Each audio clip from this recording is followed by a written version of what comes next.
बिस्मिल्लाहिर्रहमानिर्रहीम। अस्सलामु अलैकुम वरहमतुल्लाहि वबरकातुहू।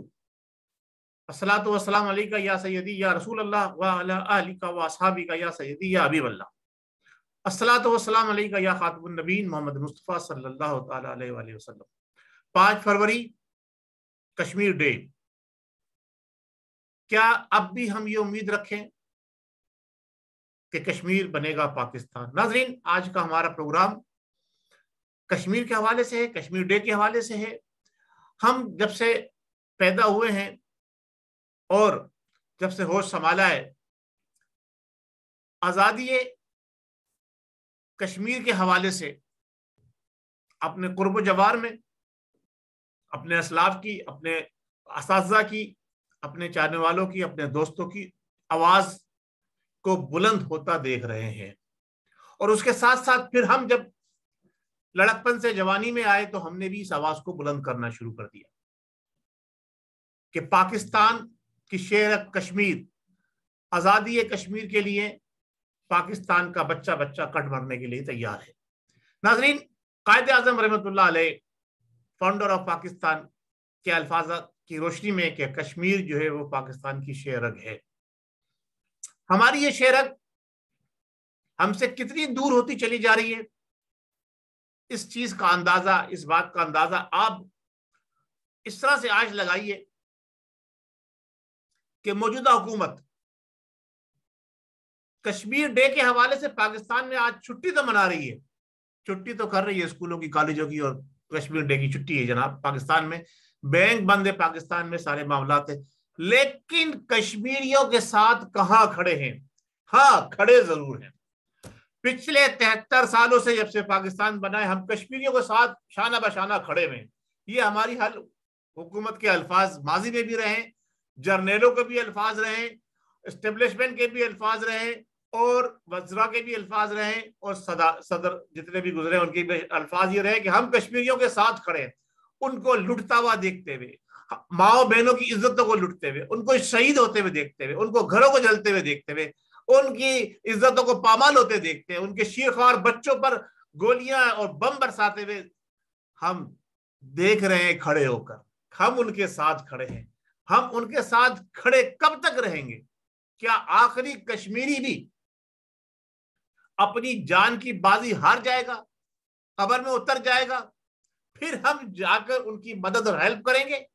आपको याद होगा, थ्रेट की थी हमारे प्राइम मिनिस्टर साहब ने कि कोई भी अगर जहादी, कोई भी अगर कश्मीर जाएगा तो ये समझे उसने मुल्क से, कानून से, पाकिस्तान से गद्दारी किया, उसके खिलाफ एक्शन लेंगे। इस हुकूमत ने क्या किया? आइए जरा सा हम सुनते हैं। 17 अगस्त 2019 के अंदर हमारे एक बहुत मशहूर टीवी एंकर हैं जनाब कामरान खान साहब, उन्होंने अपने एक प्रोग्राम में कि कामरान खान के साथ 17 अगस्त 2019 को क्या कहा था। अब उनकी जबानी सुनिए वो क्या फरमा रहे हैं। इसके बाद जनाब अली हम आगे डिस्कस करेंगे। जरा गौर से समाअत फरमाइएगा, आवाज शायद से लो थोड़ी।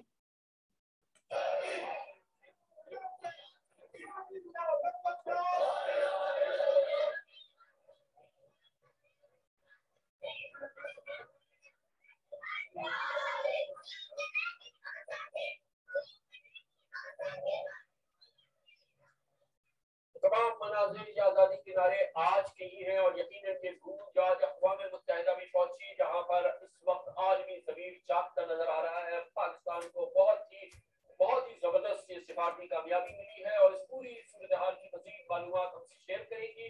इस सफारतकारी को लीड किया अक़वाम मुत्तहिदा में, पाकिस्तान की अक़वाम मुत्तहिदा में मुस्तक़िल मंदूब मोहतरमा डॉक्टर मलिया लोधी ने, जो कि इस वक्त हमारे साथ न्यूयॉर्क से मौजूद है। बहुत बहुत शुक्रिया डॉक्टर साहब, आपने हमें ज्वाइन किया। आपको मुबारक हो। आज पाकिस्तान की इस कामयाब सिफारतकारी के नतीजे में भारत इस वक्त शदीद आलमी दबाव का एक नजारा पेश कर रहा है।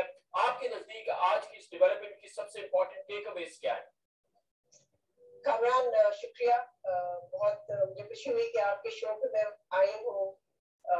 मैं समझती हूँ कि जो सबसे जी जनाब, कामरान साहब अपने इस प्रोग्राम में कहते हैं कि अब भारत ने पाकिस्तान के आगे घुटने टेक दिए हैं आगे चल के, और अब कश्मीरियों की आजादी जो है वो हमें मैसर आने वाली है। इस बात को 17 अगस्त 2019, 17 अगस्त 2020, 17 अगस्त 2021, 2 साल और आप प्लस कर ले, हम इस वक्त फरवरी में है 2022 की। नाजरीन, इमरान नियाजी साहब ने भी एक बड़ी धुआंधार तकरीर की थी कश्मीर के अंदर। उसके बाद यूपीओ ने पूरे पाकिस्तान को सर पर उठा लिया कि अब कश्मीर फतह हो गया, कश्मीर हमारा हो गया। लेकिन उस वक्त से लेके अब तक जो कश्मीरियों पे मजालिम उठाए गए, जिनकी जिस शिद्दत के अंदर मजीद इजाफा हुआ, क्या आप ये समझते हैं ये सब कुछ होते हुए देखते रहने के लिए हम कश्मीरियों के साथ खड़े हुए? क्या अब भी हम ये उम्मीद रखें कि कश्मीर बनेगा पाकिस्तान? हमने कश्मीरियों के लिए क्या किया? आज जरा हम अपना एहतसाब तो कर लें। अवाम पाकिस्तान माजी में बहुत सारी तंजीमें कश्मीर में जाती रही और बहुत सारे मामला जो है वो बेहतर तरीके से हल करती रही, लेकिन जब से हमारी हुकूमतों ने जहादी तंजीमों में पाबंदी लगा के उन्हें कश्मीर जाने से रोका है, अपनी माओ बहनों बेटियों की इज्जत बचाने से रोका है, उस वक्त से लेके अब तक कश्मीर में मजालिम की बढ़ने की रेशो कितनी है? 100% है। कश्मीरियों के साथ साथ उनके लीडर और रहनुमाओं के साथ जो हुस्न सलूक इंडिया के अंदर होता रहा वो भी आपके सामने है। अब कश्मीर तो छोड़ दिए जनाब, कश्मीर तो ये मौजूदा हुकूमत तखरीर कर कर बेच चुकी, इसके बाद कुछ हासिल नहीं हुआ। लेकिन अब तो इंडिया के अंदर जो पाक मुसलमान है ना, इंडिया के अपने अंदर जो मुसलमान मौजूद हैं, जिन्होंने पाकिस्तान बनते वक्त हिजरत करने से इनकार कर दिया था या वहीं रह गए थे किसी भी मजबूरी के तहत, उनके साथ जो मजालिम ढाए जा रहे हैं इंडिया के अंदर, गांव के गांव जो है आरएसएस के बंदों के नरगे में आ चुके हैं और वो वहां से नकल मकानी करने पे मजबूर हो गए। सोशल मीडिया पे सब चीजें आम है। तो अब आज की हुकूमत जो कल तक कश्मीरियों के लिए बड़े बुलंदबान दावे कर रही थी इख्तिदार संभालने से पहले, उन्होंने क्या दिया कश्मीरियों को? बल्कि उनसे सब कुछ छीन लिया। जो कुछ थोड़ा बहुत उनका गुरूर, उनका मान था, वो भी उनसे छीन लिया। अब वो तनहा खड़े हैं, तनहा खड़े हैं, तनहा खड़े हैं, तनहा खड़े हैं। हम अब बस उनके साथ खड़े हैं, हम बस उनके साथ खड़े हैं। नाजरीन, मेरे आज का प्रोग्राम करने का मकसद सिर्फ यही है कि हमारी जो नौजवान नस्ल है, जो हमारे बुजुर्गों ने कुर्बानियां दी हैं पाकिस्तान बनाकर और कश्मीर की आज़ादी के लिए, जितने भी हमारे शहीद हुए हैं, मैं उनको सलाम पेश करता हूं। चाहे वो कश्मीरी थे, चाहे वो पाकिस्तानी थे, जो जहादी तंजीमों के नौजवान वहां तक गए, इसमें अल बदर का नाम सबसे सरफहरिस्त रहा है, उन सबको भी सलाम पेश करता हूं। और आप सबसे ये दुआ गो हूं,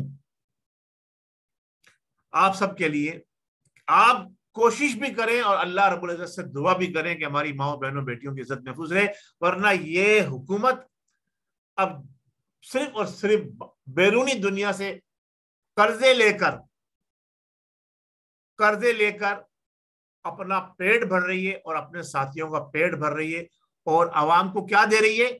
आवाम को भीख मांगने का दर्ज दे रही है। आओ, खैरात खाने हमने खोल दिए, हमने जनाब अली लंगर खाने खोल दिए, वहां बैठकर खाओ बस, और तुम्हें कुछ नहीं करना है। अब एक और नुस्खा दे दिया है जिसको लोग बड़ा अप्रिशिएट कर रहे हैं। बात थी कश्मीर की, लेकिन मुख्तसर सी बात मैं करता चलूं, जिसको लोग बड़ा अप्रिशिएट कर रहे हैं, हेल्थ कार्ड। ओ हो जनाब अली, अब हर बंदे का इलाज होगा 10 लाख तक का। मेरे भाई, जो बंदा भूख से मर रहा है उसके पहले भूख, उसका पेट भरने का तो इंतजाम कर दो। इलाज मालजे की बात तो बात की है जनाब, आप हुकूमती निजाम को सुधार नहीं सके, हॉस्पिटलाइज सेक्शन को आप जो हेल्थ सेक्शन को सुधार नहीं सके, आपने खैरात बांटना शुरू कर दी। जिन्हें आप खैरात लेते आए हमेशा, तो वही काम आप कर रहे हो। हमें चाहिए पाकिस्तान की इकोनॉमी को मजबूत करना। जो 10 लाख आप फी घर दे रहे हैं बीमारी में इस्तेमाल करने के लिए, वो 10 लाख नहीं, वो 10 लाख को इकट्ठा करें और 5-5 लोगों का ग्रुप बना के 50-50 लाख दे, छोटा इंडस्ट्रियल जोन बनाए पाकिस्तान को। ताकि पाकिस्तान का हर बच्चा तालीम भी हासिल करे, हुनर भी हासिल करे, अपना पेट खुद भरे, खैरात पे ना पले। नाजरीन, कश्मीर के जो मुसलमान है ना, वो खैरात पे नहीं पल रहे हैं अभी भी। 73-74 सालों से कश्मीरी जंग की सूरत हाल में है, लेकिन वहां कोई खैरात पे नहीं पल रहा है। वो मजदूरी करते हैं, मेहनत करते हैं, और दुनिया भर के अंदर कश्मीरी जहां मौजूद हैं वो अपने कश्मीरी भाइयों की मदद करते हैं वहां से। आप ये बताइए पाकिस्तान की कौन मदद कर रहा है, सिवाय हुकूमत खैरात ले लेके बांट रही है। नाजरीन, पाकिस्तान की हुकूमत की खारजा पॉलिसी बिल्कुल नाकाम ना है लोगों के हाथ में। अगर ये थोड़ा बहुत फौजी दबदबा और रोब नहीं होता तो कश्मीर के साथ साथ तो हमारा आधा आधा कश्मीर पाकिस्तान का भी चला गया है। ये तो सिर्फ दिखाने के हाथी के दांत और है, खाने के और वाला हिसाब है। हम बस खाली राग अलाप रहे हैं कश्मीर बनेगा पाकिस्तान, मिलना मिलाना कुछ नहीं है। नाजरीन, हम कश्मीरी भाइयों के साथ हैं, अवाम कश्मीरी भाइयों के साथ है। ये हुकूमत अपने जो है कान खोल ले। एक बार फिर अवामी मुतालबा है कि कश्मीर के लिए हुकूमत कोई अहम किरदार अदा करे। अगर वो इस बार भी फेल हो गई तो इंशाअल्लाह तबारक व तआला वो दिन करीब आने वाला है कि पाकिस्तान की अवाम खुद कश्मीरी मुकदमा लड़ेगी और कश्मीरियों की मदद को पहुंचेगी। अस्करी क़यादत के अंदर भी लोग ऐसे मौजूद हैं जो पाकिस्तान की अवाम का साथ देना चाहते हैं। मेरे पास नाम मौजूद है, लेकिन उनको अभी से हाईलाइट करना कब्ल वक्त होगा। कश्मीर इंशाअल्लाह तबारक व तआला जरूर बनेगा पाकिस्तान, लेकिन ये ना है नाकारा, ये बदखुमाश किस्म के लोग, ये नशई लोग, जो नशइयों की जो हुकूमत है, इनसे अल्लाह तबारक व तआला हमारी जान छुटाए तो हम कश्मीर भी फतह करेंगे और पाकिस्तान की सरहद को वसी करेंगे। और अगले प्रोग्राम में मैं बात करूंगा जो बलूचिस्तान के अंदर मामला हुए हैं। मैंने 1.5 माह पहले आगाही दी थी और यह भी बताया था आप लोगों को कि इस्लामाबाद के कुर्बो जवार में कुछ जलजले के झटके आने हैं, कुछ शहादतें होनी है। तो वो जलजला तो नहीं आया, लेकिन शहादतें हो गई इस तरह से कि जनाब अली मरी के अंदर जो कुछ वाकया हुआ, और आज जलजला आ गया वहां पर, आज जलजला आ गया। और यही पेशन गोई मैंने यही इतला दी थी कि जनाब अली के बलूचिस्तान के अंदर और सिंध के अंदर, सिंध तो वैसे ही जनाब अली आग के दाने पे खड़ा है, मामला बहुत बिगड़ने वाले हैं, आप सुधर जाएं। जब से आपका ये वजीर दाखिला नया बना है, ये इंतहाई बेशरम बेहया इंसान है, इसको पता है, ये बार बार कह रहा है जनाब गड़बड़ होने वाली है, लेकिन इंतजाम कुछ नहीं कर पा रहा। तो आप देखिए ऐसे लोग मौजूद हैं कि आपको पता भी है कि जनाब गड़बड़ होने वाली है, फिर भी आपको इंतजाम ना करे। जो मेरे जवान शहीद हुए हैं उनकी अजमत को मैं सलाम पेश करता हूँ। आइंदा प्रोग्राम में उन पर बात करूंगा। बहुत शुक्रिया। अस्सलाम वालेकुम व रहमतुल्लाहि व बरकातुहू। पाकिस्तान जिंदाबाद, कश्मीर बनेगा पाकिस्तान।